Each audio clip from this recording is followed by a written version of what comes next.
Hey guys, I hope you're having a great day so far, and welcome to the Stock Advantage.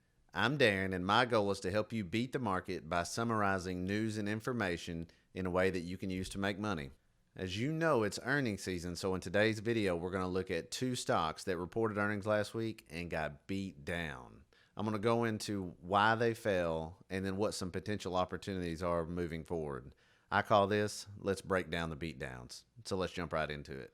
First off, I want to thank you guys for coming and watching this video.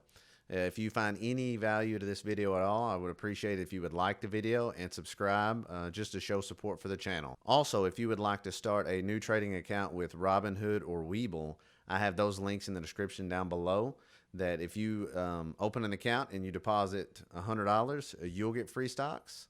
And then I'll get a kickback stock as well. That's just how that thing works. So if you want to open an account, the links are below, and I would appreciate the support. So let's get to the meat of it. Let's break down the beatdowns. First up is going to be Intel. Intel reported their fourth quarter earnings on January 21st. They did beat their earnings per share estimate of $1.10 with a solid $1.52, but the stock still fell. It still fell over 10%. So why? Right? That's usually the question. We see a company report good earnings and then the stock falls, and we often wonder what happened. So if you dig a little deeper, what I've come to find is a lot of times during these earnings calls, the investors they're worried about the EPS, but they are more worried about the future look, right? They want to know what your estimates are for the next few quarters, what new technology, new innovations you've got coming out. And so when a company fails to present good forecast for the future, or they fail to pretty much give the investors what they want in terms of what their money's going to do going forward, that usually leads to investors dropping out, and therefore the share price will fall. There's two specific things from their earnings call that caused them to drop, I believe. The first one was that they did double down on their plan to manufacture their chips in-house rather than farm them out. The problem with that is that the CEO, in just a few sentences later, also committed to reaching for outside resources as well. So he's talking out both sides of his mouth, right? One sentence they're saying they're going to bring them in-house, all of them, and then the next sentence they're going to say, well, we're going to farm some out. We're going to have some people help us get to where we need to go. The problem with that is investors don't know what to believe, right? You tell them two different things, they lose confidence in that. A company's message should always be a one of solidarity, right? Find your path and stick to it. Intel, unfortunately, did not do that. The second thing that Intel failed to do was they didn't give their forecast for the full year. Usually at the end of the fiscal year, so they reported Q4 earnings, usually at the end of that fiscal year, they will report their forecast for the whole following year, right? All through 2021. They did not do that. They left it a little vague in the future, and I think a lot of that hinged on their chip manufacturing capabilities and the issues they've had there. And so when investors didn't get a solid forecast for the rest of this year, things started to get a little shaky for Intel. In matter of fact, they only reported on the first quarter's estimates, which was $1.10 per share EPS. So they didn't even give them half a year, right? So they left a lot to be wondered. And investors do not like to wonder. They like to get they like to know, and they like to go, right? So that's what happened in this situation. So let's talk about potential opportunities here. So I wouldn't react immediately with this one.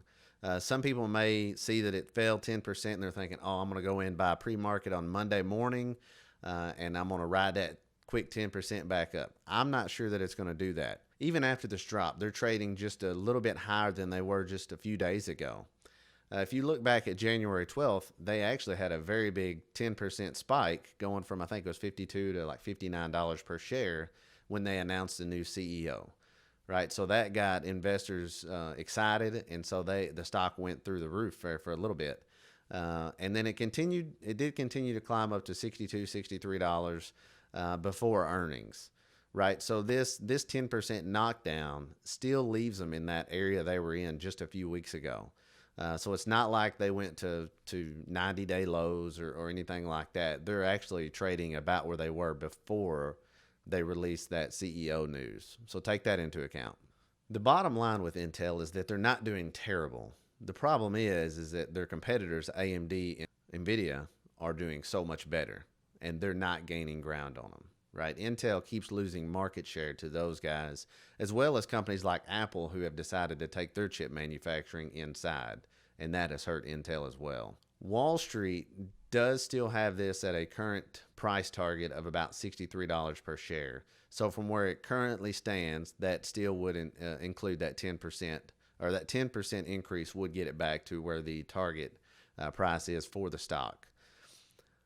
I would look at this one for potentially selling off for a few more days, especially wait for AMD. They report their earnings this coming week, and usually if AMD has good earnings, good forecast, good projections, that is only going to cause Intel to drive down further.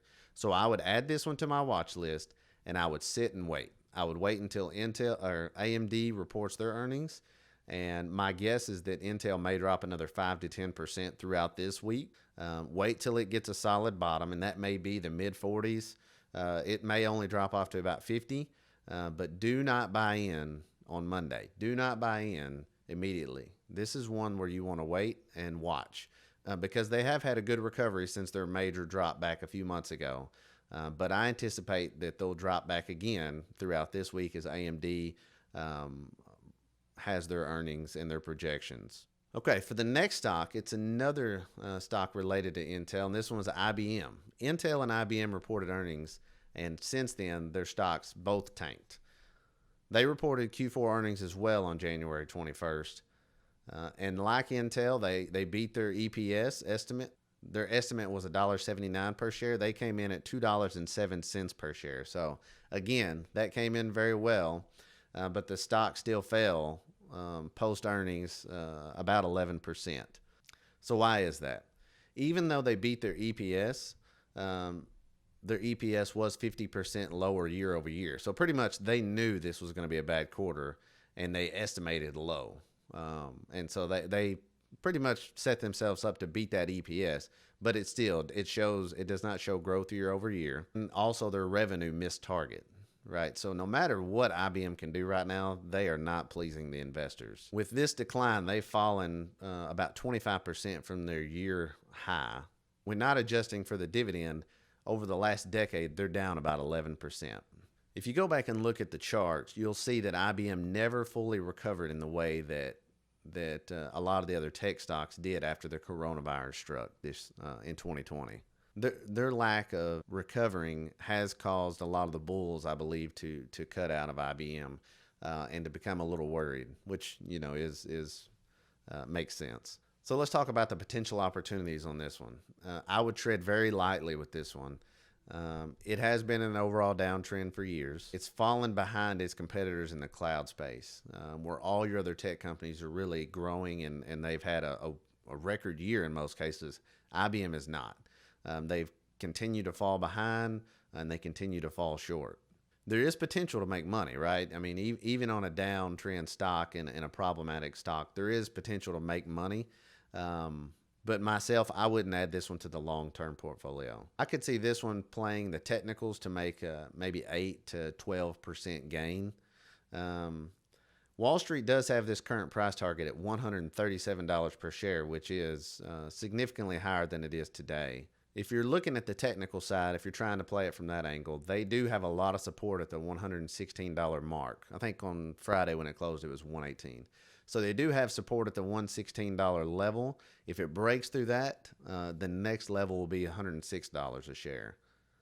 If you wanted to play this stock for a short-term swing, I would wait until it finds that bottom, which again could still be a few days, with other companies reporting earnings this week, just like AMD and others that I've talked about. It could continue to fall throughout this week. And if you look at the last time IBM reported quarterly earnings, they fell for almost 3 weeks straight before they found that bottom. So again, if you're interested in this company, if you believe in them, never trade in the company you don't believe. But if you believe that they can recover from this and at least get back to that 130, 135 range, then add it to the watch list, wait and wait and wait until it hits that bottom and it starts to see a recovery. So if it keeps breaking resistance, just keep watching it. That does increase the value of the profit opportunity, but at the same time, you don't want to buy in too early and potentially be holding a bag and have to write it down and then back up. So be patient with that one if you do want to play it. Of these two stocks, I would look more at Intel.